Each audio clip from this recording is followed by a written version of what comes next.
Cole Ashford had 60 days to find a bride, or the largest deal of his life would collapse before Christmas. He sat very still at the head of the long glass conference table while the words settled, while his board members studied their water glasses or their cufflinks, or the pale winter sky beyond the windows of the 38th floor. A dozen of the most expensive minds in Manhattan, and not one of them was willing to look him in the eye.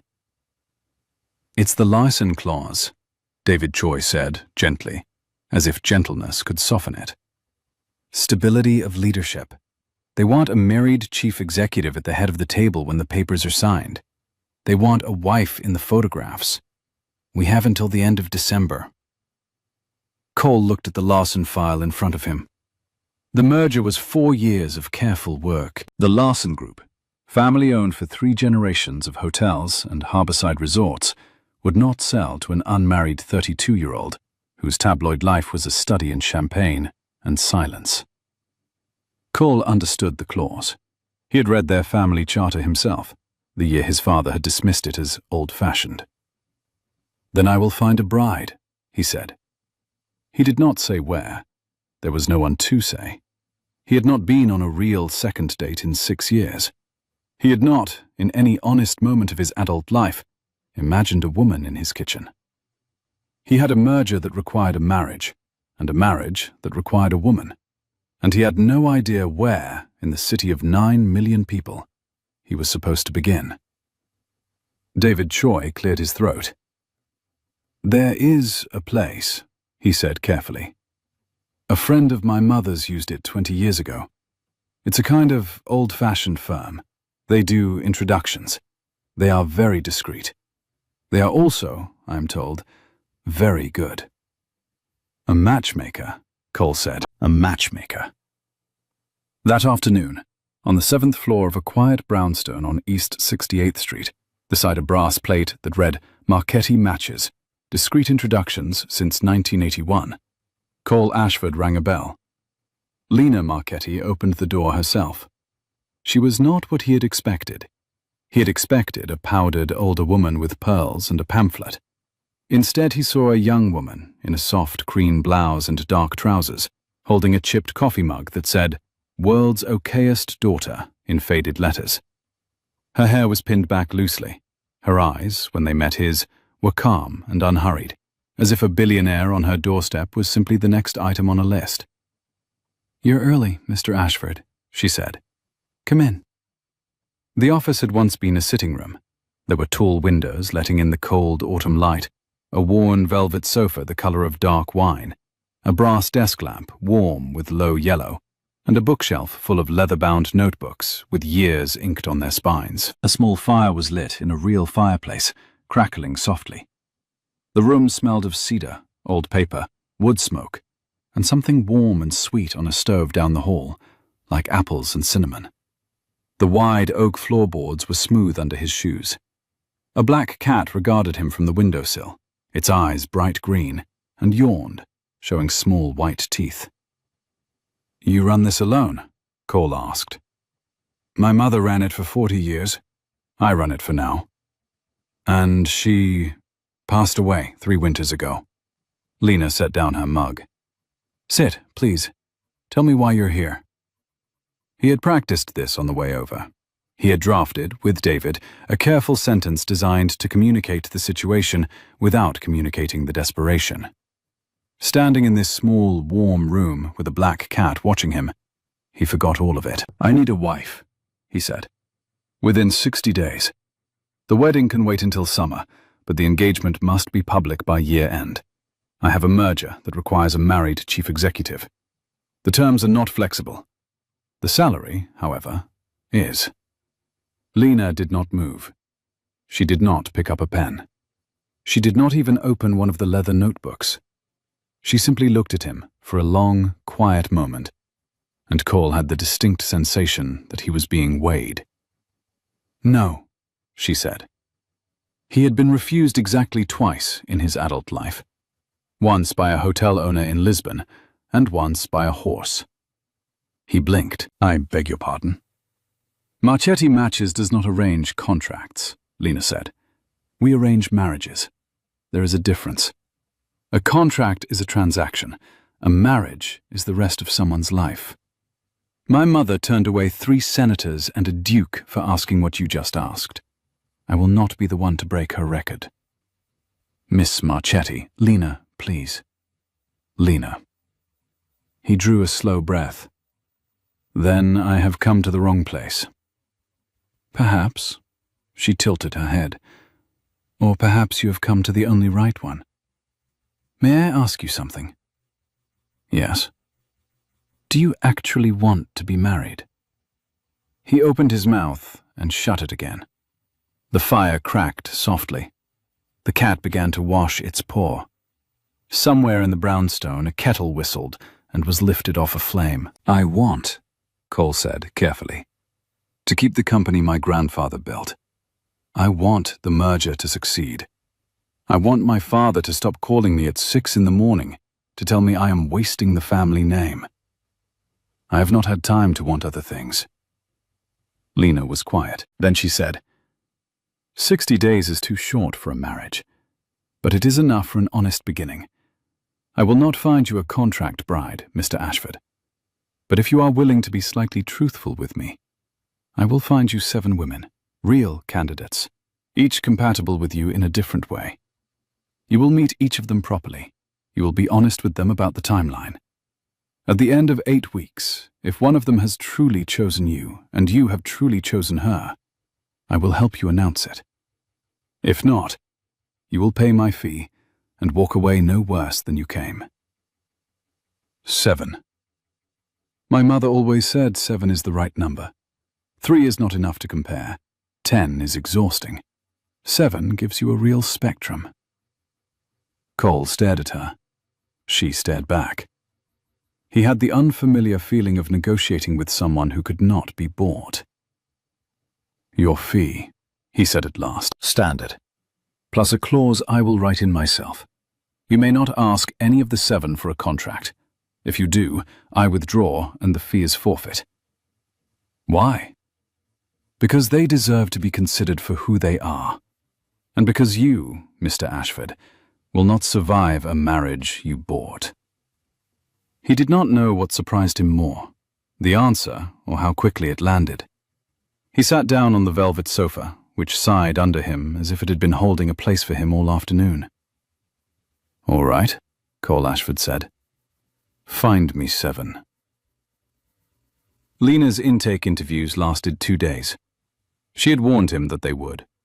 She had also warned him that she would ask questions she had no right to ask, and that he would either answer them or she would walk. He had agreed in his car on the way home, and then spent the night staring at his ceiling, wondering what he had agreed to. She came to his office the next morning at 9, in a navy coat and the same calm expression. She sat in the chair opposite his desk, opened a leather notebook with this year's date pressed into the cover, and uncapped a fountain pen. Tell me about your mother, she said. Cole flinched. He recovered quickly, but she saw it. He could tell by the small, courteous way she did not look up. She was gone when I was 9, he said. A long illness. She was kind. She read aloud to me. My father has been a different man ever since. What did she read? Stevenson, Werner, anything with a ship in it. Do you keep her books? In a box, Cole said, and then, surprising himself, in the apartment closet, top shelf. I have not opened the box in 12 years. All right, next. Where in the city are you happiest? Happiest is a strong word. Less unhappy, then. He almost smiled. There is a stretch of the Hudson, around 79th, where the boats come in at sunset. I walk there when nothing is on fire. What is on fire most of the time? My company, my father's expectations. A magazine somewhere is always preparing to write about me. Have you ever cooked a meal for someone? My grandmother. Once. Toast. I burned it. Were you proud? She was. Then yes. Lena wrote. What time of day do you feel most like yourself? He thought about that. 6 in the evening. he said. On a Sunday, when the office is quiet and the river is gold. Are you ever in your apartment at 6 on a Sunday?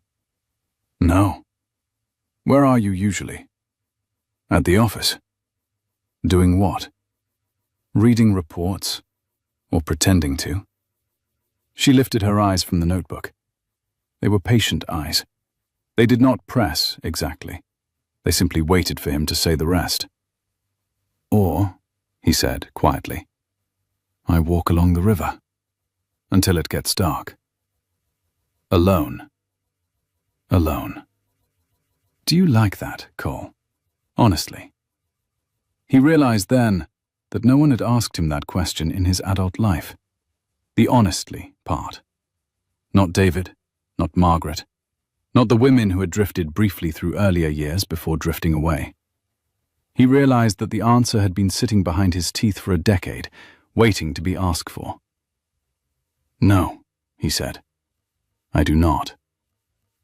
Lena did not write. She nodded once and turned the page. What do you read now, when no one is watching? He hesitated. Naval history. And a poet from Galway my mother used to like. I have one of her books in my desk. Show me. He turned, opened the third drawer, and pulled out a slim volume worn at the edges. Lena did not take it from him. She only looked at it, and then up at him, with something in her face that was neither pity nor surprise, but a quiet kind of recognition, as if she had just seen a window where she had thought there was only a wall. Thank you, she said. Last question for today. What do you imagine when you imagine being married? I have not imagined it. Try. He tried. He thought about his apartment, the empty rooms, the big windows that took the river light at dawn. He thought about his mother's voice once, drifting from the kitchen, a song with no name. He thought about his father at 68, eating breakfast alone at the long table. He thought about Larson's family compound in Maine, the porch swings and the dogs and the children running through the kitchen barefoot. Someone in the kitchen, he said finally. When I come home, that is all I can imagine. Lena closed her notebook. That, she said, is enough. She came back the third morning with a folder, a list of names, and 7 photographs paper-clipped together. These are my long list, she said.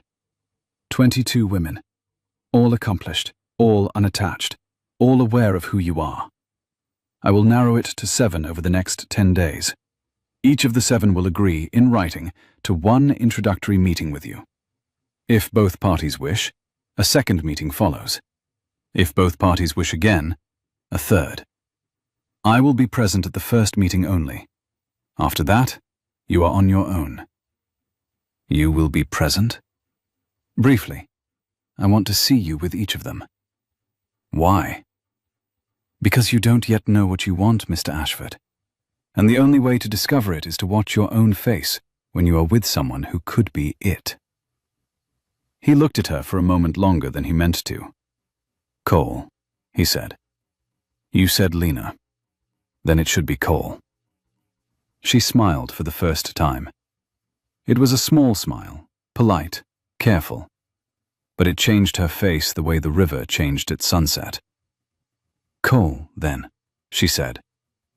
She rose to leave. At the door she paused and turned back. One last thing. Each of these women has been told the truth. They know the timeline is 60 days. They know a public engagement is required. They know you have a merger. What they have not been told is anything personal about you that is not already in a magazine. Why does that matter? Because, Cole Ashford, somewhere in the next 8 weeks, one of them is going to lean across a dinner table and ask you a real question. And how you answer it will tell me everything. She closed the door behind her.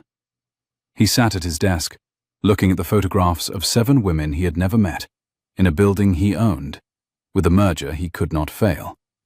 And he realized that he had no idea what he wanted. He realized something else, too, but he did not allow himself to name it. The matchmaker had a quiet smile that changed the river. The first candidate was Vivian Bellamy. Lena had picked her on purpose for first.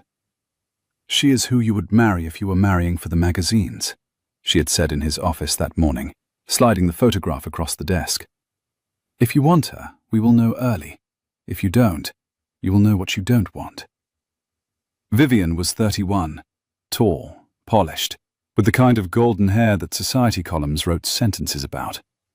Her family owned 3 private banks, 2 galleries, and a sailing fleet.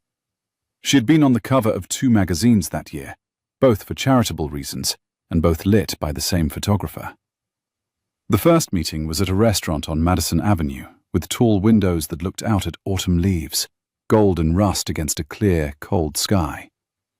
The room smelled of coffee, butter, and a slow fire of cherry wood somewhere behind the kitchen. The white tablecloths were stiff and bright. Crystal glasses caught the warm afternoon light and threw small rainbows on the wall. Lena sat at a small side table with a glass of mineral water and a notebook. She did not pretend to be reading the menu. Vivian came in like a planned event, kissed both of Cole's cheeks before he could rise, and complimented his cufflinks before she had read his face.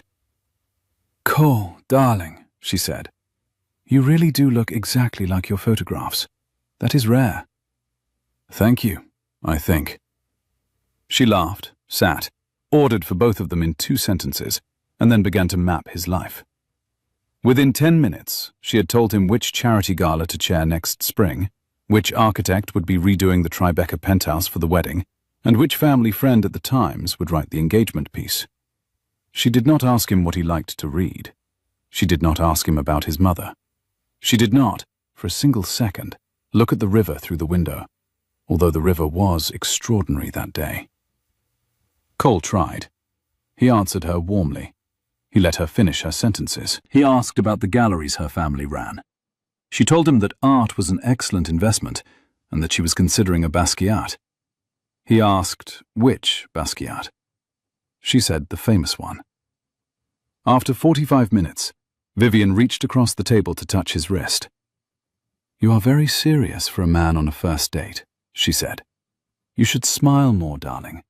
Your face is a brand." Cole smiled. He did not feel it, but he produced it.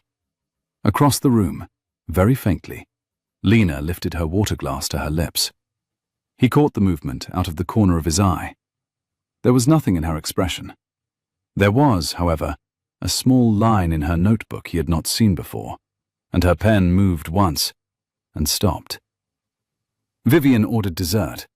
She suggested a charity match at the polo grounds for their second meeting. Cole agreed. She kissed both his cheeks again on her way out, leaving a small print of color on each. He stood, paid the bill, and crossed the room to Lena's table. "Well," Lena said, "she is perfect on paper." "Yes. You knew. I suspected. You picked her first to teach me something." "I picked her first," Lena said carefully, "because if you marry her, the merger closes, the magazines applaud, and you live a life you have already been living. You should know that option exists. You should know exactly what it tastes like. Then you should decide." He looked at her for a long moment. She had a small notebook, a glass of water, no makeup beyond a touch at her lips. She was not, by any of Vivian's measurements, anything special. She did not look like a magazine. She looked like a person. "Lena." "Yes." "What did you write down just now?" She closed the notebook. "Nothing important." "Tell me." "I wrote that you forgot to look at the river." He paused. The river had been spectacular. He had forgotten. "Was I supposed to look at the river?" he said quietly. "No, but you always do, in your office. I noticed yesterday morning. The water is what calms you. So I picked a restaurant by the water for your first meeting. I wanted to see what made you forget it." He sat down across from her without being invited.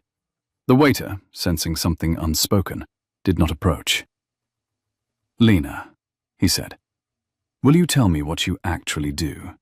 Because I do not think I understood until today." She looked at him. The lines around her eyes softened. "I notice," she said. "It is an old-fashioned profession. My mother used to say that most people do not need to be matched. They need to be seen first. After that, the matching is easy." "And you have been seeing me," Cole said. "All week?" "Yes." "And what have you noticed?" She tilted her head. The light from the window caught her cheekbone. "I have noticed," Lena said, "that you are very tired, Cole Ashford, and that you would like, more than anything, for someone to ask you about your mother and not flinch. I cannot give you that woman in a folder, but I can introduce you to 6 more, and we can keep looking." He stayed seated for a long time after she left. The second candidate was Rebecca Lynn, 34, partner at a corporate law firm, sharp as cut glass and twice as efficient. Cole liked her immediately and was relieved to like her. The meeting was at a quiet gallery during a private opening, the white walls bright under soft halogen, the hardwood floor cool and smooth, the air faintly sweet with old varnish and chilled champagne. Lena, again, sat in the corner with a glass of mineral water she did not drink. Rebecca was excellent company. She knew the merger laws better than David did. She made Cole laugh twice, both times at his own expense. She asked good questions about his company, his day, his goals. She did not, however, ask anything that did not have a clean answer. She asked the way a surgeon asked, efficiently, with no time for stories. Toward the end of the evening, Rebecca leaned in. "Cole, let me be direct. I would consider this. The arrangement, I mean. I think we'd be a strong team. 2 careers, parallel tracks, mutual respect, very polite divorce in 5 years if the merger renegotiates. I don't need a great love. I need a good partnership. Are we on the same page?" Cole did not answer right away. He felt the truth of what she was offering. It was clean, decent, even kind in its way. Rebecca was an honest person. She would not lie to him about the quiet. She would not pretend to want what she did not want. There was real generosity in that. But across the room, very quietly, Lena Marchetti was looking at a small painting of a winter beach. She was not looking at him. She was simply standing in the half-light of the gallery, with her hands in her coat pockets, looking at a painting of a winter beach, the way some people listen to a song they used to know. Cole looked at Rebecca. He thought with sudden clarity about a kitchen with someone in it. "Rebecca," he said gently, "thank you for being honest with me. I think you are extraordinary. But I do not think I am going to be a 5-year partnership husband. I am going to be a bad bargain in any contract you write."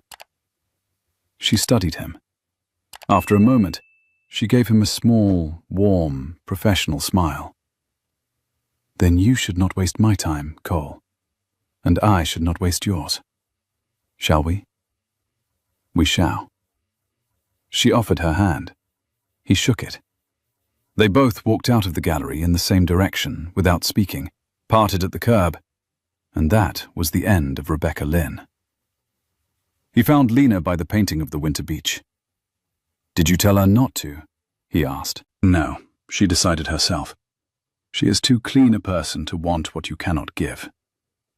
"Lena." "Yes." "Two down. Two down."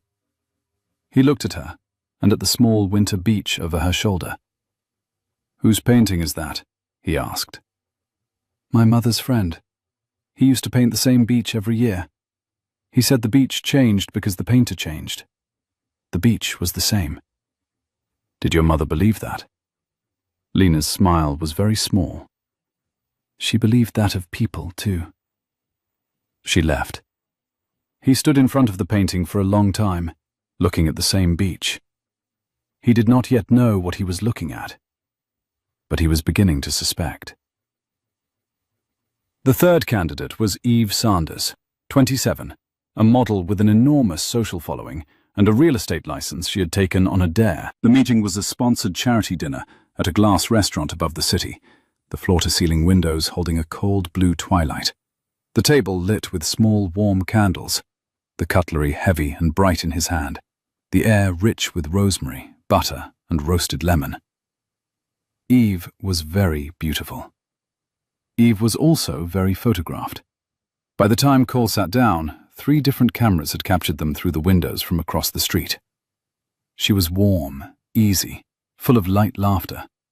Within 15 minutes, she had told him about her favorite small restaurant in Lisbon, her grandmother's apple cake recipe, the dog she missed, and the first apartment she had ever bought with her own money. Cole found her surprising. He found her likable. He also found, somewhere between the appetizer and the main course, that he had said the words, "my mother," out loud for the first time in a year, and that Eve had not flinched. She had looked at him directly, with a small kindness in her face, and said, "Tell me about her, if you want. I have all night." He looked across the room. Lena was not there. He had specifically requested it. He had told Lena that morning, "I want to do this one alone." She had looked at him for a moment, and then nodded. "Fair," she had said. "Eve's a good person. You won't need me." He had wondered what she meant. He understood now, halfway through dinner, that Lena had known Eve was a good person. He understood also that he was looking for Lena across the room, and that she was not there. Eve was telling him about the dog. He listened. He laughed at the right moment. He answered her questions warmly. He did not, in the entire evening, forget the river. He did not, in the entire evening, want to. When dinner ended, Eve walked him to the elevator. She kissed his cheek, gently, kindly, no insistence. "Cole," she said, "you're a good man, but you're not here. I hope she knows." He froze. "I'm sorry?"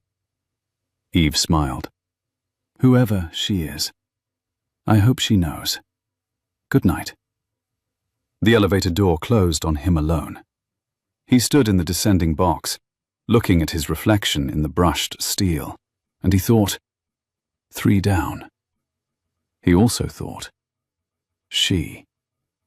He thought it again the next morning, when his father called him at 5:58 a.m. Edmund Ashford did not believe in pleasantries before breakfast. He did not believe in pleasantries at any other time of day either, but 5:58 a.m. was when he began. "Cole, the Bellamy girl, Vivian. I'm told you saw her on Tuesday." "Good morning, Father." "Have you decided?" "No." "I have made inquiries on your behalf. Her family is sound. Her mother is reasonable. Her father owes me a favor." "Father, I need you to understand something." His father's voice was clipped, careful, the voice of a man who had practiced it. "The merger is one matter. Your future is another. Your mother and I were not married for love. We were married for sense. We made a partnership. We made you. That is enough for any reasonable man. Pick a sensible woman, marry her, and be done with the theater." Cole stood at the river-facing window of his apartment in his shirt sleeves. The Hudson was steel grey under a low sky. There were 2 boats moving slowly south. "Mother loved you," he said. "Yes." "Did you love her?" There was a long silence. "Cole, that is not a useful question this early in the morning." "It is a useful question, Father. You have raised me to think it was not." He had never spoken to his father like this. He had thought the words, sometimes, on the long evenings, in the long silences. He had never said them aloud. He did not know where they had come from now, except that a matchmaker with chipped coffee mugs had asked him, 3 days ago, what he imagined when he imagined being married. "Vivian Bellamy," his father said evenly, "is a sensible choice. Make it. The merger closes. The magazines settle. I will not call you again about this matter." I am meeting 4 more women, Father, per the agreement. What agreement? With my matchmaker. His father laughed. It was the dry, surprised laugh of a man who had not expected to be entertained. You hired a matchmaker? Yes. Cole, you are a serious man.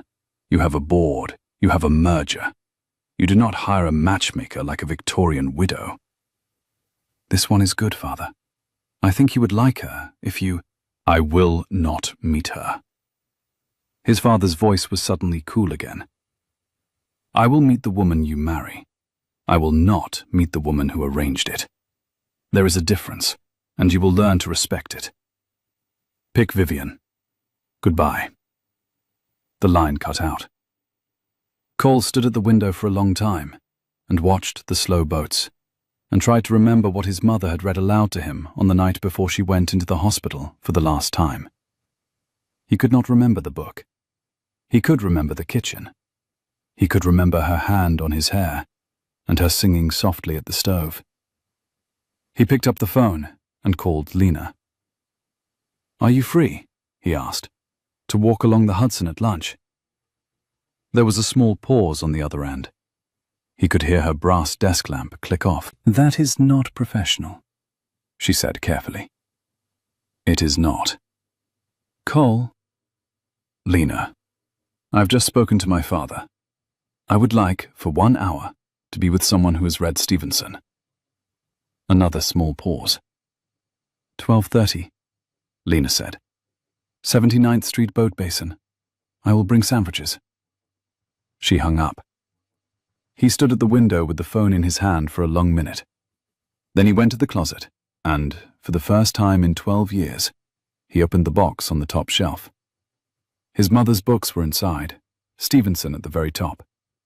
He picked one up. The smell of old paper and cedar rose into the room. Lena was already there when he arrived, sitting on a green bench near the boat basin, a paper bag beside her and her cheeks pink with cold. The Hudson was bright and busy, and the air smelled of brine and bread and the cold, sweet edge of late autumn. A gull cried sharply overhead. The wooden bench was rough under his hand. She was wearing the navy coat, the wool soft at the collar. She had a thermos, warm against her glove. Egg salad or roast beef? She said as he sat down. Whichever you do not want. Roast beef, then. Coffee? Please. She poured.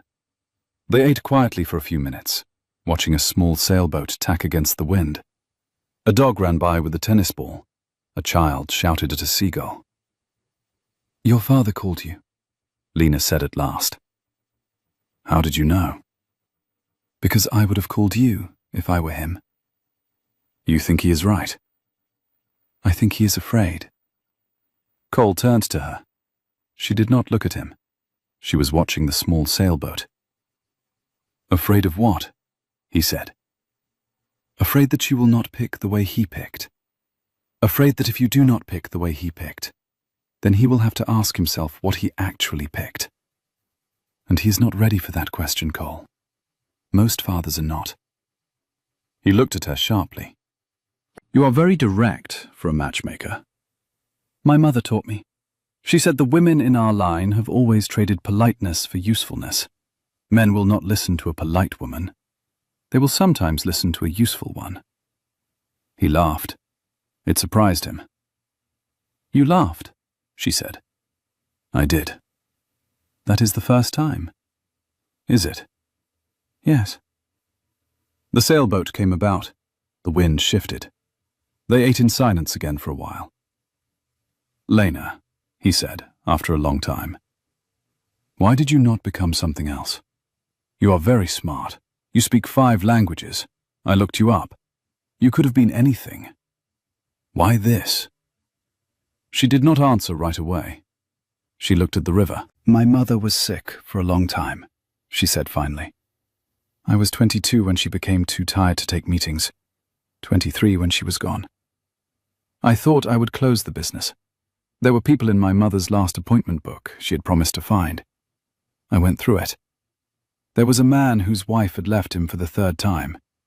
There was a woman who wrote me a letter saying my mother had told her not to give up on love. I could not close the book and walk away from those names. So I finished the year, and then the next year, and then it was the work I did. Are you happy? I am useful. That is mostly enough. That is not the same thing, Lena. She turned and looked at him. Her eyes were the color of cold tea in a clean cup. No, she said, it is not. He held her eyes for a long moment. Then he looked back at the river. He understood, at last, what he had been understanding for 3 days and refusing to name. The matchmaker was lonely too. The fourth candidate was Meera Patel, 33, a cardiothoracic surgeon at a hospital uptown. She was small, brilliant, unafraid, and exhausted. She met Cole for breakfast at 6:30 in the morning between her shifts, because that was the only time she had. The diner smelled of bacon, hot syrup, and strong coffee. The vinyl booth was warm, the table cool under his palm, the early light grey and soft in the windows. She wore scrubs under a wool coat. Her hair was in a knot. She drank black coffee and ate 2 soft-boiled eggs in 9 minutes. He liked her. He liked her enormously. She told him 3 honest things in 20 minutes. That she did not have time to date, that she was meeting him as a favor to Lena, and that if she were to consider marriage at all in the next decade, it would be to a man who never asked her to apologize for missing dinner. I never would, Cole said. Many men say so. Few mean it. I mean it. She studied him over her coffee. You might. You strike me as decent, but I see who you are looking at. I'm looking at you. You are looking at me politely. You are looking at her honestly. There is a difference, Mr. Ashford. In my profession, we learn to read it on faces in waiting rooms. Husbands looking at wives, fathers looking at daughters. Honest looking is a particular thing. He set down his cup. Meera, he said quietly, I do not know what to do with what you have just told me. That is not my problem to solve, Cole. I am very tired and I have a 6-year-old patient who needs me upstairs in 12 minutes. She finished her coffee and stood. Go and be honest. It will save us both a great deal of breakfast. She left 2 20s under her plate, even though he had told her twice that the meal was on him. He sat in the booth alone and watched the early light come up over the avenue. 4 down, 3 to go. And a surgeon at 6:30 in the morning had said honest looking, with the same precision as Eve Sanders had said she. He paid the bill. He did not call Lena. He went to his office and worked, and he did not call Lena. He did not know what to do with what was happening. That afternoon, Lena came to his office without warning, in the navy coat, with a folder. She set it down on his desk. Caroline, she said briskly. 5 o'clock at the Strand Bookshop Cafe. She has read your full bibliography. She is excited. Be kind. Lena. I have to go. I have a 4 o'clock with a long list candidate. I will not be at the bookshop. You said you wanted to do these alone, and Caroline is a good person, and you will be fine. Lena, sit down for a minute. She did not sit down. She stood at his desk, with one hand resting lightly on the back of the visitor chair, and she was, very slightly, not breathing the way she usually breathed. Cole. Sit. She sat. He looked at her for a long, careful moment. The afternoon light came in through his river window. Her hair was a little less neat than usual, and there was a small mark of something on the cuff of her blouse. Ink, probably. And she was looking at his desk lamp instead of at him. Lena, he said. Are you all right? I am fine. That was not the question. She lifted her eyes to his. Cole, please. We are 48 hours out from Candidate 7. Do not make this harder than it has to be. What is harder than what has to be? You know what. He did know. He could see the shape of it in her face, and in his own. He could see, suddenly, the entire arc of the next 10 minutes if he allowed it. A confession, a refusal, a closed door, a brass plate. He could see her going home tonight to a black cat and the brass desk lamp, and the careful dignity of a woman who would not be the answer to a question she had spent 6 weeks helping him ask. He did not allow it. He stood. He walked around the desk. He did not touch her. He stopped at the river window with his hands behind his back. 48 hours, he said quietly. Then we will see. Lena rose. She took her folder. At the door she paused. He did not turn. Cole? Yes. Be kind to Caroline. I will. She left. He stayed at the window for a long time and watched a single small sailboat tack against the wind. And he did not exactly smile. But something behind his ribs began finally to breathe. The fifth candidate was Caroline Whitlock, 29, an associate professor of 19th century literature at Columbia. She was warm, slightly nervous, brilliantly clever, and clearly excited to meet him. The meeting was, at her cheerful insistence, at a small bookshop cafe in the village. She arrived early. She had 3 books in front of her on the table when he sat down, 2 of which were about ships. Lena said you might like these, Caroline said, blushing slightly. He felt his throat tighten in a way he did not expect. Did she? She sent me a list of things you read. She is very thorough. He looked at the books. One was a Stevenson, one was a Conrad. The third was the small book of poems by the Galway poet his mother had loved. He had not told Lena about the poet. He was certain of it. He had told her about Stevenson, about Verne, about naval history. He had said the word poet, but not the country, not the name. Caroline ordered a tea. She talked, kindly, about her thesis, about her father, who had been a naval officer, about her 2 cats. She asked him good questions about his work that revealed she had read about his company in advance. Cole liked her. Cole admired her. Cole could imagine her in a kitchen. But the small book of poems sat on the table between them, and the small book of poems was not a coincidence, and Cole could not stop looking at it. After 30 minutes, he said, gently, Caroline, may I ask you something a little outside the scope of what we are doing here? Of course. Did Lena send you the 3rd book? Yes, she said it was a long shot. She said you might not have told her about that one yet.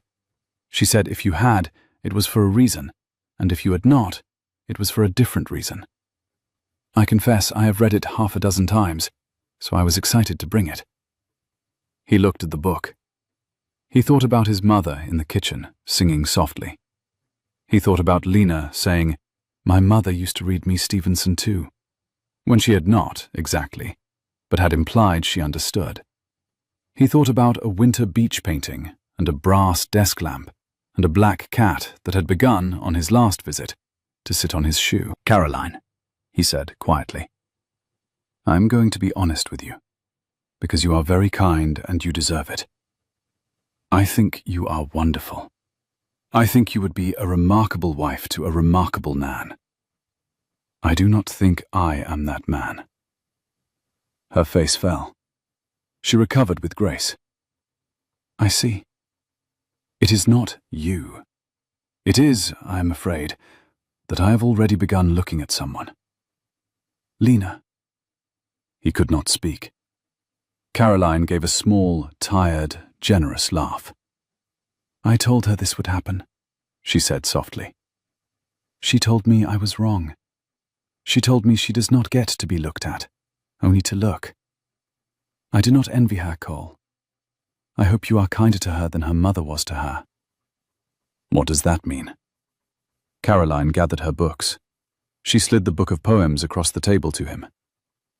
Keep it. It was always for you. As for what I said, ask her about her mother, if you want to know her. Goodbye, Cole. She left. He sat at the small table with the book of poems in his hand for a long time. 5 down, 2 to go. And he had spent 40 minutes with a brilliant woman and learned 3 things about Lena that Lena had not told him. He did not call her that night. He could not exactly say why.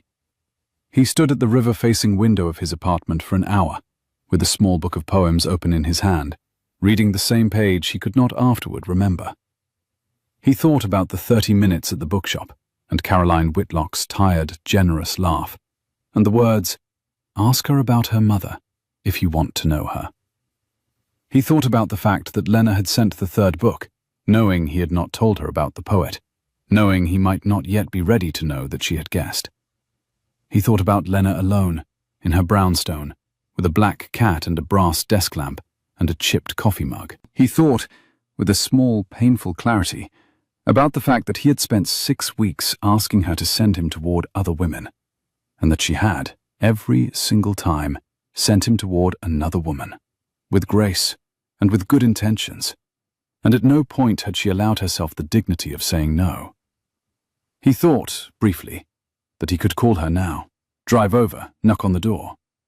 He thought what that would do to her business, to her mother's name on the brass plate, to the careful line she drew between her work and herself. He set the book of poems down on the desk. He called Margaret instead.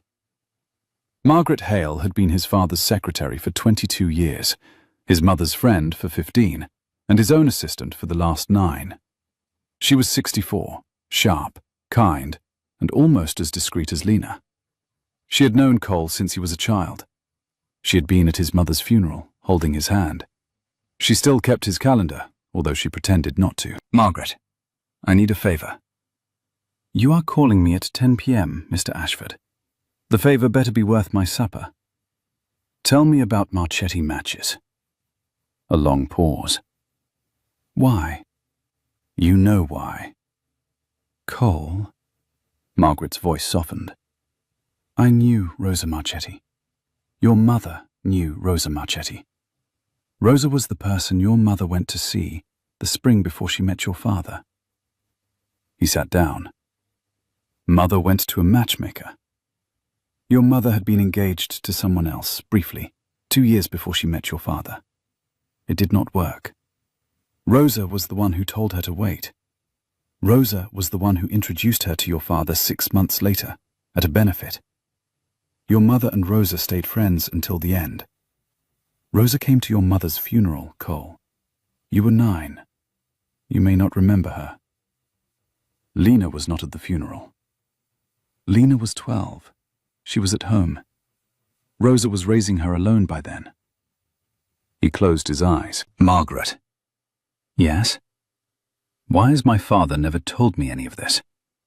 "Because your father, Cole, does not like to remember that he was once chosen for, instead of choosing himself. It does not fit the way he tells the story now. I have always known. I never thought it was mine to say." "Did Mother love him? Truly?" "Yes." "And he?" A long pause. "He loved her in his way. He has not been a man capable of loving in any other way since." He sat for a long time after he hung up. He looked at the book of poems on his desk. He looked at the river. He thought, my mother used a matchmaker, and Lena's mother matched my parents. Lena does not know that. Or she does, and she has not said. He thought, Lena does not get to be looked at, only to look. He thought, with a clarity that surprised him, I do not want to look only at the 7 anymore. I want to look at her. He thought, finally, but the merger. He turned off the light and slept very badly. The 6th candidate was Alana Strafford, 30, philanthropist, daughter of a senator, founder of 2 literacy nonprofits. She was magnificent. The meeting was at the autumn benefit of the Manhattan Public Library, an enormous gala in the Great Hall. There were marble columns and orchestras, and small candles in glass jars on every table. Alana wore emerald green and looked like a painting. Cole had asked Lena to be present. He had asked her, specifically, to come as his arranged escort for the evening, to stand in the room, to watch, as she had at the first meetings, to be visible to him. She had looked at him for a long moment in his office that afternoon, and then said, "All right, I will come, but I will sit at a separate table. That is the line." "Lena, that is the line, Cole." He had said, "All right." He had not said anything else. Alana was charming. Alana was clever. Alana asked excellent questions about his foundation work. Alana, halfway through the second course, told him quietly that she had read his mother's old educational charity reports for a college thesis, and that she had been moved by them, and that she would be honored to revive the foundation if there was ever a place for her in his life. Cole, who had spent 6 weeks now answering questions politely while looking somewhere else, found that for the first time he was looking at the woman who was speaking. Alana was extraordinary. Alana was the kind of woman his mother would have liked. He felt, for one alarming moment, the door of an entirely possible life swing slightly open. Then his father walked in. Edmund Ashford had not been on the guest list. Edmund Ashford had been told, gently, by Margaret, that this was a private evening for Cole. Edmund Ashford had decided otherwise. He arrived in black tie at 9:15, late by design, and crossed the great hall with the slow grace of a man who knew every face and approved of about half of them. He came to Cole's table. He greeted Alana with 2 perfect kisses on the cheek. He told her she looked exactly like her grandmother, whom he had loved very much. He took the chair beside Cole. He poured himself a glass of wine the table did not have to offer. Then his eyes, slowly, traveled the room. They stopped on Lena. She was at a small table near a column, in a quiet, wine-red dress, her hair pinned more carefully than usual. She was watching, as she had at every meeting, with her notebook closed in her lap. She had not eaten anything. She had not, as far as Cole could tell, looked at him directly all evening. "And who," Edmund Ashford said softly, "is the young woman in red watching my son?" Alana, brightly, said, "Oh, that is Cole's matchmaker, Lena Marchetti." Edmund Ashford did not move. He did not change his face. "Marchetti," he repeated. "Of course." He looked at Cole. "I see." 3 syllables. Cole had heard them his entire life. They meant nothing to anyone in the world except him. And to him they meant, "I am disappointed, and I will explain why later, in a room without windows." Cole opened his mouth.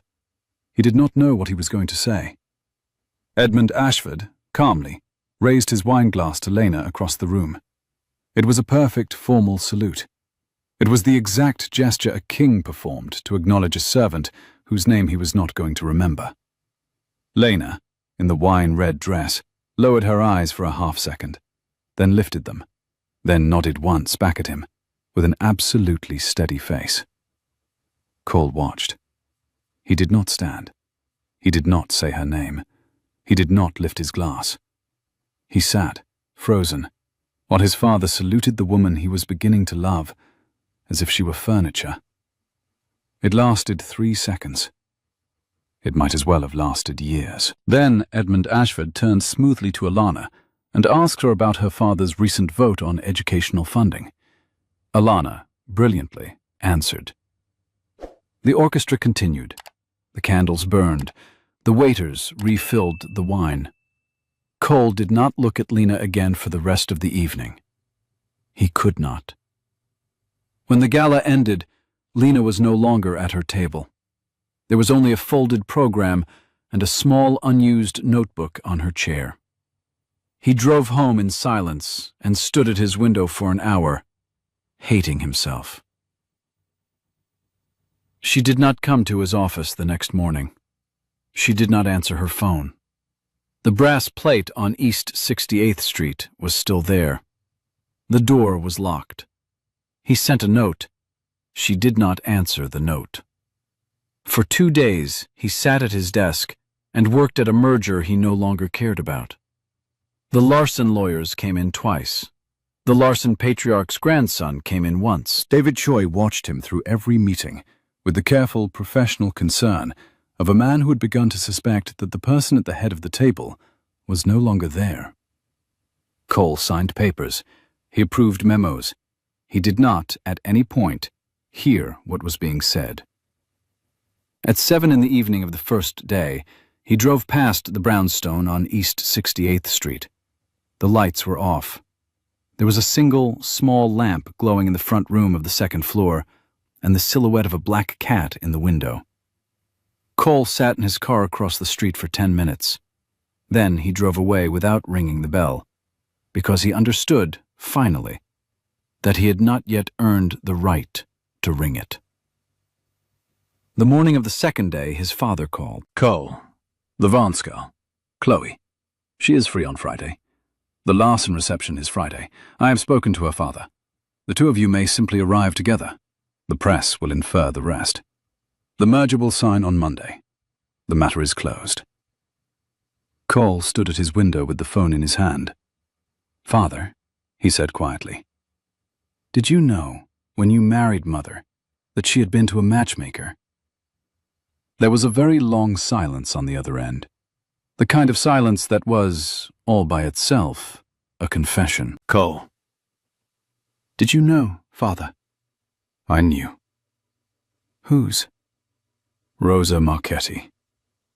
"And Mother loved you, but she did not choose you, Cole." No. A small, dry sound, like a man laughing without joy. She did not.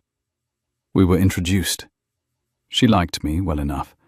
I liked her enormously. We made a life, Cole. I am not ashamed of that. It is how reasonable people marry. It is how I would like you to marry." "Father," Cole's voice was very quiet, "whose daughter has been in my office for 60 days? The silence on the other end was, this time, an entirely different silence. "I see," Edmund Ashford said at last. "Yes. I will be at the Larson reception, Cole. I will sit at the head table beside you and Chloe Vance. I will not, this Friday, watch you do something you cannot undo because of a sentimental impulse you have inherited from your mother." "Father." "I will not, Cole." The call ended. Cole stood at the window for a long time. The Hudson was lead grey.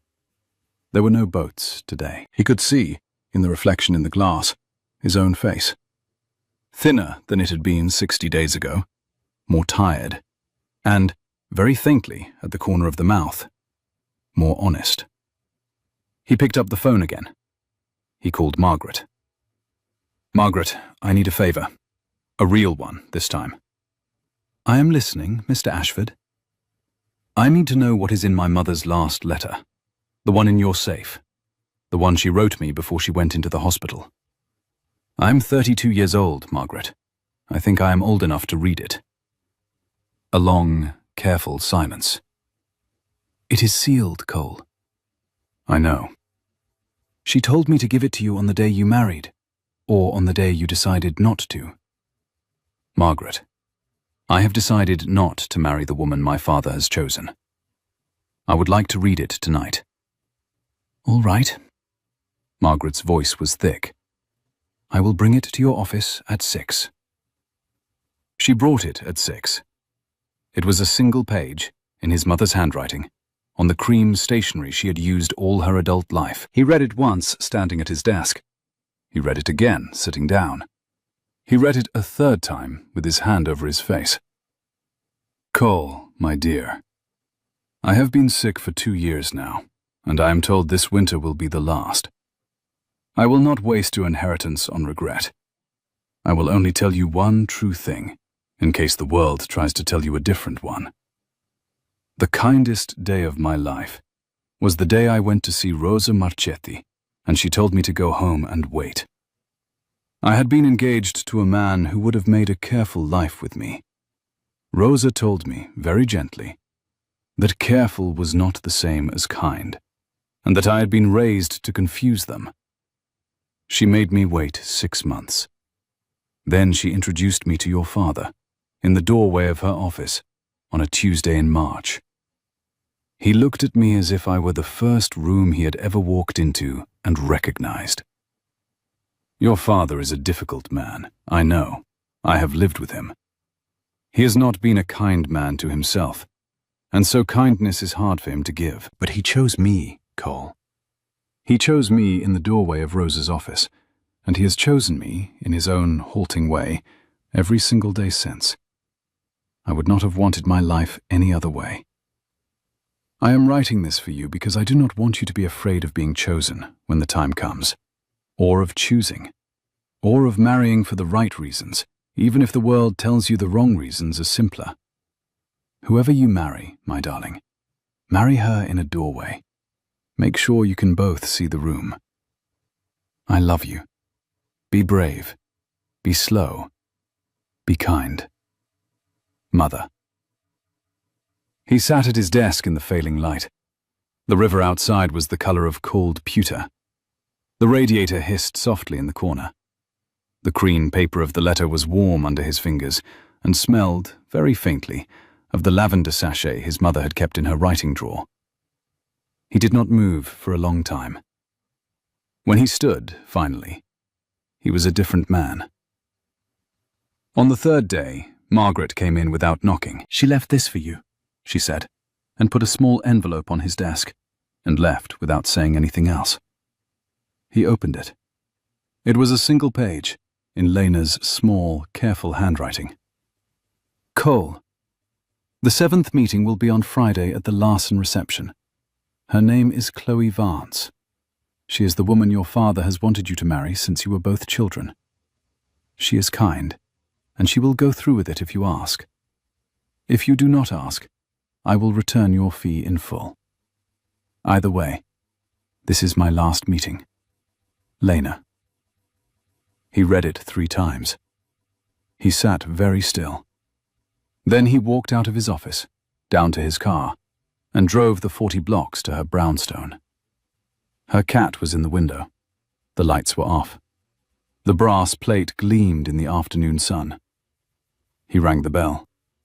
He rang it again. After a long minute, she opened the door. She was in soft trousers and a dark grey sweater that smelled, very faintly, of cedar and old paper, the way her office did. Her hair was loose, soft against her shoulders. Her eyes were red-rimmed, the lashes still wet. She had been crying, although he could not have proven it in court. There was a small, careful steadiness in her face that told him exactly how much it cost her to look at him without flinching. "Cole," she said. "Lena, you should not have come." "I should have come on Saturday." She was quiet. "I should have come on Saturday morning," he said again, because he did not know how else to say it. "I should have come the night of the gala. I should have stood up at the table and said your name. I did not. I was a coward. I am sorry." "Cole, let me finish." She did not stop him. "I have been sitting in front of 7 women for 6 weeks. I've liked some of them. I've admired some of them. I could have built a life with 1 or 2 of them. I could not have loved any of them. I am only just now beginning to understand the difference. My mother," his voice caught. "My mother went to a matchmaker once. Did you know?" Lena's eyes widened and then quieted. "No," she said softly. "I did not. My mother went to your mother. Your mother told her to wait. Your mother introduced her to my father. I have been carrying that on the wrong shelf my entire life. I thought the men in my family chose. I thought your line was the line that made the choosing possible. But that is not what your mother did, Lena. Your mother saw. And then, when the seeing was finished, she stepped back. And you have been doing the same thing for me. And I've been letting you. And I'm ashamed." "Cole, please." "I'm not finished. You are. She was crying now, quietly. She did not raise her voice. You are finished, she said. Do not say what you are about to say. I have spent a week telling myself you were not going to say it. Do not. I am the matchmaker. You hired me.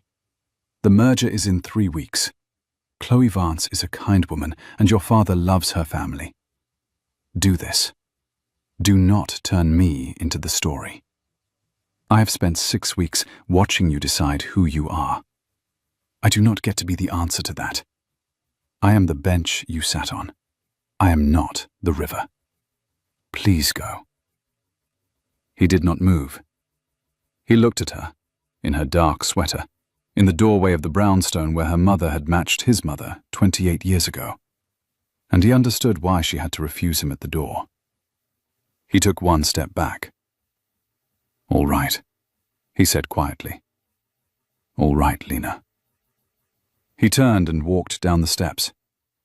Halfway to his car, he stopped. Lena. She was still in the doorway. What? Will you come on Friday? Why? Because I am going to do something at the Larson reception that you should be able to see. I will not ask you to be anything to me. I am only asking you to be in the room. As a matchmaker, as yourself, as whoever you can stand to be. She stared at him. What are you going to do, Cole? He did not answer right away. I'm going to make a choice, he said. And I would like the woman who taught me how to make it to be there when I do. He turned then. He did not look back. He drove home with his hands very steady on the wheel.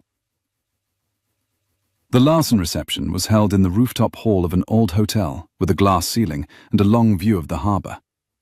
The light that evening was a soft, cold winter blue, threaded with the warm yellow of 200 candles burning quietly in tall glass jars. The air smelled of pine garments, beeswax, and the faint, sweet smoke of a wood fire from the bar at the far end. 200 people. Larson family in the front. Press in a discreet alcove. Cole's board at 3 tables. His father at the head table beside Chloe Vance, who was 31, dark-haired, kind-faced, and dressed in a soft gold gown that rustled gently when she breathed, and that her mother had clearly approved. Chloe was a good person. Cole had known her since they were both 8. They had played in the same garden in summer. They had sat next to each other at every Ashford Vance gathering for 2 decades. He liked her. He admired her. She was, in many ways, the woman his father had been arranging for, in slow, elegant steps, for as long as Cole could remember. She greeted him with warmth and a small, slightly nervous smile. Cole? Chloe? Your father told me what tonight is. He looked at her. My father, he said, has gotten ahead of himself. She blinked. I see. Will you sit a moment? She sat. He took the seat beside her. He spoke quietly, at the edge of the room, while the orchestra warmed up. Chloe, you are kind and brave, and you have been kind to me since we were children. I am about to do something a little unusual. I would not do it without warning you. You do not deserve to be surprised in front of 200 people. Her eyes filled, just briefly. You are not going to ask me, she said. No. She breathed out. She put her hand briefly on top of his. Thank you, Cole. I'm sorry. Don't be. I have been told who I am about to marry for 6 months. It has been a long 6 months. Chloe, I am sorry. Go, she said. Whatever you are about to do, go and do it. He rose. He looked across the hall. Lena had come. She was in the same wine-red dress. She was at a small table near the column, with her notebook on her lap, her hands folded over it. She was not looking at him directly. She was, very faintly, looking at the harbour through the glass ceiling, the way some people listen to a song they used to know. Cole walked to the small podium beside the head table. The orchestra paused. The room turned. Edmund Ashford's eyes narrowed. My father, Cole said, would prefer that I begin the evening by speaking about the merger. I will, in a moment. But before I do, I am going to do something I should have done a week ago. The room was very still. Most of you know that I have spent the last 60 days in a process you may have read about in the columns. I will not pretend it has been quiet. I will say only this. I hired a professional 60 days ago to help me find a person to marry. She was not, when I hired her, willing to do the job I asked. She made me agree to a different one. She made me agree to be honest. She made me sit across from 7 extraordinary women, and she made me notice them. She made me notice myself. She made me, for the first time in many years, notice the river. The room did not breathe. I am not engaged tonight, Cole said. Larson, I am sorry. The clause in your charter is fair, and the deadline is real, and I will honor it. But I am not engaged tonight, because the woman I would like to marry is not at this table, and I will not stand at any table with someone else while she is in the room, watching me do it for the 8th time. I have done it 7 times. I will not do it 8. A small sound, somewhere in the room. A woman's quiet laugh of surprise. Lena Marchetti, Cole said gently. I know you do not want me to say this. I know you have spent your whole life on the other side of the door of this kind of conversation. I know you do not get to be looked at, only to look. I know this is not professional, it is not. I am not making you a deal. I am not asking you for a yes tonight. I am only asking you to allow me to look at you, in this room, for 1 minute, in front of 200 people, the way you have allowed me to look at every other woman you found for me. After that, you may decide what you want. The room turned, slowly, toward the small table by the column. Lena was very still. Her hands were on her notebook. Her face was very pale. She rose, slowly, with a small, steady dignity that was, Cole understood now, the exact dignity her mother had once used to refuse 3 senators and a duke. She did not speak. She walked toward him through the silent room. Her footsteps were quiet on the polished floor. The orchestra did not begin again. No one moved. She stopped in front of him. Cole, she said, softly enough that only he could hear. You are going to lose your merger. I know. You have a board, and a father, and 400 employees. I know. You should not be doing this. I know. She looked at him. The wine-red dress was almost the color of her cheeks now. There was a faint smile at the corner of her mouth that she could not quite hide. You have not even asked me a question, Cole Ashford. He almost laughed. All right, he said. He did not get on one knee. He did not perform. He simply looked at her, the way she had taught him to look in 6 weeks of trying. Lena Marchetti. I am 32 years old. I have been alone for most of my life. I do not know how to be married. I would, however, be willing to learn if you were willing to teach me. I have my mother's books in a box. I would like to read them with someone in the kitchen when I come home. I would like that someone to be you. Will you stay with me, Lena, while I figure out how to stop running? The room was very, very quiet. Lena opened her mouth. Then, in the small, unscripted way of a person who had spent a lifetime helping other people choose, and who had never, until tonight, been allowed to choose for herself, she said only, yes. It was a quiet word. It carried. Edmund Ashford set down his glass. The Larson patriarch, 81, stood up at his table. He did not look at Edmund. He did not look at the press alcove. He looked at Cole, and then at Lena. And then he raised his own glass, slowly. Mr. Ashford, he said, in a voice that carried.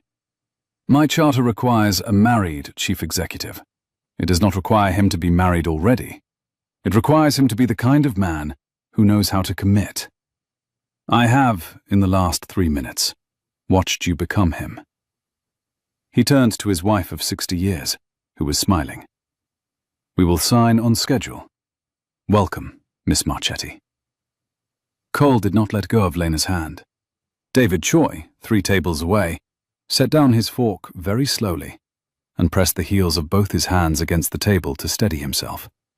And then he began, quietly at first, to clap. After a moment, the woman beside him began to clap. After another moment, the Larson grandson began to clap. After another moment, the press alcove began to clap, a thing the press alcove almost never did.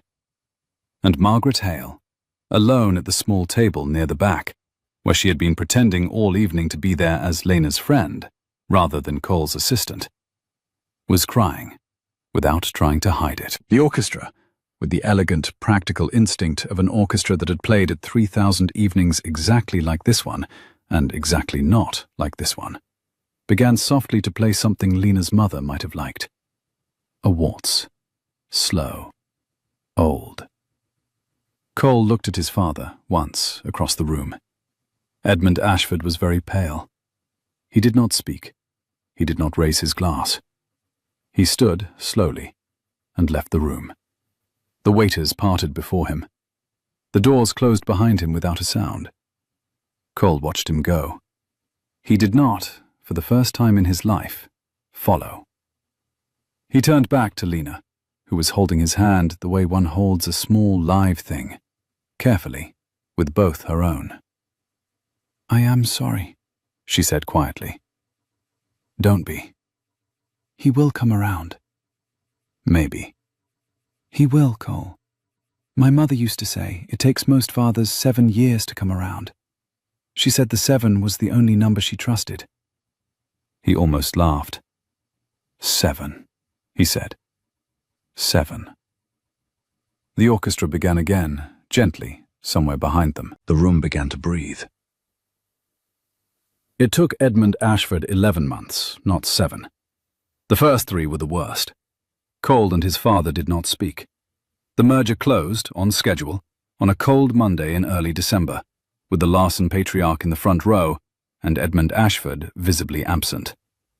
The columns wrote what they wrote. There were jokes about the Marchetti curse and the Ashford whim and the price of a billionaire who had stopped reading his board's mail. Cole did not, this time, mind. He went home each evening to the brownstone, where Lena had begun to spend her weekends, where the cat now sat regularly on his shoe, and where the velvet sofa held 2 of them now instead of 1. In month 4, Edmund Ashford sent a single typed letter. It said only, "I read your mother's letter. I had not known she had written one. I am, as ever, your father. I will be in touch in time." In month 7, he came to the brownstone unannounced. He stood in the doorway in a dark coat, holding a small paper-wrapped package, looking, for the first time Cole could ever remember, slightly nervous. He gave the package to Lena without a word. It was a small, leather-bound notebook from 1981, the year Marchetti Matches had opened. Rosa Marchetti had written a single line on the inside cover. "For the daughter, when she comes." Edmund Ashford had been carrying it, Cole later learned, in the inside pocket of his coat for 14 years. Lena had cried at her own kitchen table that afternoon, quietly, the way she did most things, with one hand over her mouth and the other one steady around a chipped coffee mug. Edmund had sat across from her, finished a cup of bad black coffee, eaten a piece of plain toast, and said almost nothing. When he stood to leave, he paused at the door. "Miss Marchetti," he said. "Mr. Ashford, I owe your mother a thank you that I am too late to give. I would like, if it would not be impertinent, to offer it to her daughter instead." Lena had looked at him for a long moment. Then she had walked across the small kitchen and, for the first time, put her arms around her father-in-law, briefly and lightly, the way one would around a man who had been holding his breath for 40 years. He had patted her shoulder twice and gone. In month 9, the engagement was formalized. In month 11, on a clear June morning at the Larson family compound in Maine, Edmund Ashford came to the small wedding in a gray suit and a slightly tired expression. He sat in the second row beside Margaret, who had refused to sit anywhere else. He did not cry. He did not exactly smile. But he stood when Lena walked down the short grass aisle in her mother's dress, and he did not sit down again until Cole did. After the ceremony, Edmund Ashford asked Lena for a private word. They walked together along the porch of the old house, where dogs slept in the sun, and the harbor turned silver under a slow afternoon light. Cole watched from a distance. He could not hear what they said. He saw, at one point, Lena reach out and put her hand briefly on his father's sleeve. He saw, at another point, his father turn his face slightly, away from the harbor, and stay that way for a long minute before turning back. When they returned, Edmund Ashford did not speak. He kissed Lena on the cheek, formally, but not coldly. Then he kissed his son. It was the first time he had done so since Cole was 9. The reception that followed was small. There were 40 people on the long porch, mostly Larsons, mostly Ashfords, a few quiet matchmakers from Rosa's old book of friends. Margaret had organized lobster rolls and an absurd number of lemon tarts, on the theory that her late friend Rosa had loved lemon tarts immoderately and would have wanted the day to be in some quiet way about her. The dogs roamed under the tables for crumbs. The harbor turned silver, then gold, then silver again. A small 10-piece string ensemble played quietly on the lawn. There were no photographers, and no tabloid columns, and no wedding planners. There was, on the porch railing, a single open notebook with a fountain pen beside it, in case any guest wished to write something down for the bride and groom.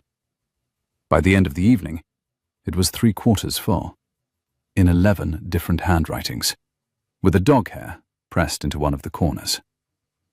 The Larson patriarch, 82 now, gave a short toast. He said only this: "I have been at 600 weddings in my life. The good ones are the ones where you can tell, from the porch, that the bride and groom did the choosing themselves." He raised his glass. "To Cole and Lena, who chose. May the rest of us learn from them." Edmund Ashford did not toast. He did, however, dance once, with Margaret, at her insistence, to a slow piece played gently on the lawn. He was a stiff dancer. He had, Margaret afterward reported, hummed under his breath at exactly one point, a tune from 40 years ago, which his wife had sung in the kitchen, and which Cole, listening from the porch with Lena's head on his shoulder, recognized at once. "What did you say to him?" Cole asked Lena that evening, on the long porch with the dogs and the slow harbor. She thought about it. She had a glass of cold water in one hand. Her hair was loose.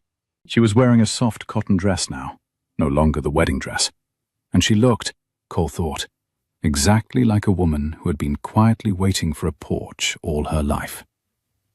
"I told him," she said, "that my mother had matched his wife, that she had liked his wife very much, that his wife had told my mother, the year before she was gone, that the kindest day of her life had been the day she chose him in the doorway of my mother's office. I told him it was a small thing, but I thought he would want to know." Cole was quiet. "And then?" "And then I told him that I would like to learn to be his daughter, if he would be willing, slowly, to learn to be my father." "What did he say?" "He said, 'I will try, Miss Marchetti.'" Her smile was very small. "He has not yet called me Lena. But he tried, Cole. He tried." Cole looked at her in the long blue evening. "Tell me," he said, "honestly, are you happy?" She looked at him, the same calm eyes, slightly less tired than the day he had met her. "I am useful," she said. "I am noticed. I am loved." She set down her water and took his hand. "Yes, Cole, that is the same thing now. It is the same thing." A A year later, on a cool October afternoon, Lena Marchetti opened the door of the brownstone on East 68th Street to a young man in a careful suit, with a sheet of paper in his hand and an exhausted face. "Miss Marchetti," he said, slightly out of breath. "I am sorry to come without an appointment. I was told that you—" "Come in," Lena said. She had a chipped coffee mug. She had a cedar fire. She had a black cat on the windowsill. She had a new brass plate on the door, slightly larger than the old one, that read, "Marchetti Matches, Discreet Introductions since 1981. The young man sat on the velvet sofa, which sighed under him. He looked around. He looked at the painting of the winter beach above the desk, which had moved here from her mother's office, and at the small framed photograph beside it of a man with steady eyes standing on a porch in Maine, holding a baby with the exact same eyes. "Tell me," Lena said gently, sitting across from him. "Why are you here?" "I need a wife," the young man began. Lena Marchetti smiled, very slightly, at the small flicker of her own younger self in his nervous, well-tailored face. "No, you don't," she said kindly.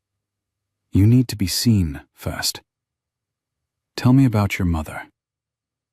In the kitchen at the back of the brownstone, Cole Ashford was making coffee for 3, and listening, and feeling very glad, and very ordinary, and very much at home.